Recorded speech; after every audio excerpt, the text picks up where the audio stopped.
Imaginez un instant, pouvoir communiquer sans dire un seul mot. C'est la promesse un peu folle d'Altera Ego, une technologie qui semble tout droit sortie d'un film de science-fiction et qui pourrait bien, qui sait, tout changer à notre façon d'interagir. Voilà la phrase choc des créateurs. Communiquer à la vitesse de la pensée. L'ambition est immense, n'est-ce pas? Il s'agit de faire sauter le verrou entre ce qu'on pense et ce qu'on dit, rien de moins. Alors, commençons par le début. Quelle est cette promesse au juste? Eh bien, c'est une vision qui flirte carrément avec l'idée de télépathie. Concrètement, comment ça marche? Altera Ego, c'est un appareil qui vient lire ce qu'on appelle notre parole intérieure. Vous savez, juste avant de parler, notre cerveau envoie de tout petits signaux aux muscles du visage. Eh bien, l'appareil les capte et hop, il les transforme en mots. Tout ça sans qu'on ait besoin d'émettre le moindre son. Et c'est là que ça devient presque magique. Il suffirait de formuler ses pensées, de se parler dans sa tête, et l'appareil s'occupe du reste, il traduit tout. L'action en soi est hyper simple, mais le résultat, lui, est juste bluffant. Mais attention, il ne faut pas voir ça comme un simple gadget. Non, non, la vision derrière est bien plus grande. L'idée, c'est vraiment de faire d'Altera Ego une véritable extension de notre esprit. Et quand on regarde ce que ça promet de faire, ça donne le vertige.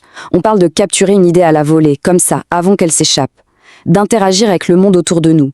D'avoir des conversations totalement silencieuses, secrètes même. Et de traduire des langues en temps réel.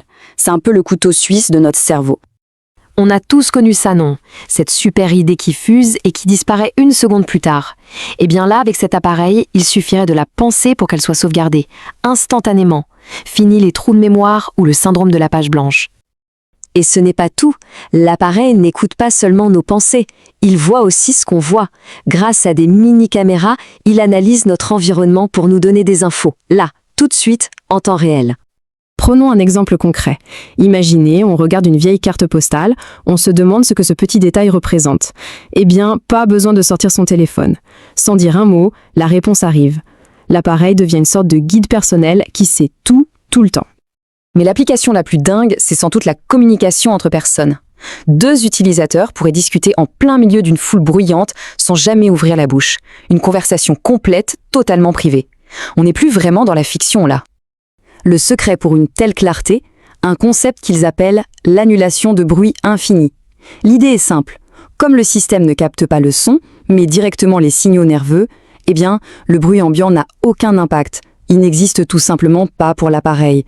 La communication resterait parfaite, même au premier rang d'un concert. Donc pour résumer la grande vision, on parle d'une sorte de fusion. Le but final, ce n'est pas d'avoir un appareil qu'on porte, mais une technologie si bien intégrée qu'elle deviendrait une seconde nature, une vraie extension de notre propre conscience. Bon, tout ça, c'est la promesse, le côté idyllique. Mais évidemment, une telle révolution soulève pas mal de questions.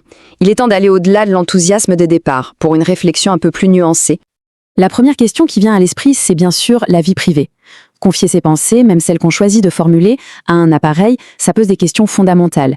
Qui va garantir la sécurité de ces données? On parle quand même de ce qu'on a de plus intime. Ensuite, il y a le risque de dépendance.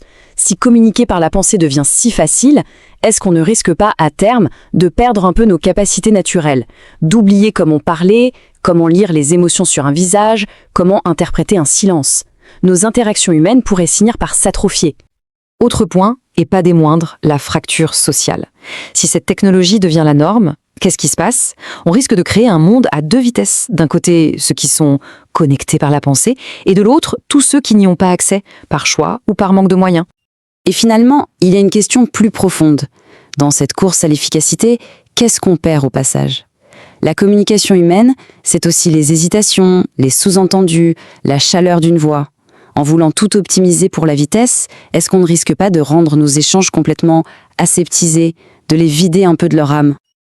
Alors voilà, on se retrouve face à un dilemme. Comment peser le pour et le contre? D'un côté, une promesse qui est juste incroyable, et de l'autre, des risques qui sont eux aussi bien réels. Le tableau est assez clair au fond. D'un côté, on gagne en vitesse, en discrétion, en efficacité, c'est indéniable. Mais de l'autre, le risque, c'est de perdre la nuance, la chaleur, tout ce qui fait la richesse de la parole. C'est vraiment ça le choix au cœur de cette technologie. En conclusion, Altera Ego, c'est potentiellement une avancée monumentale.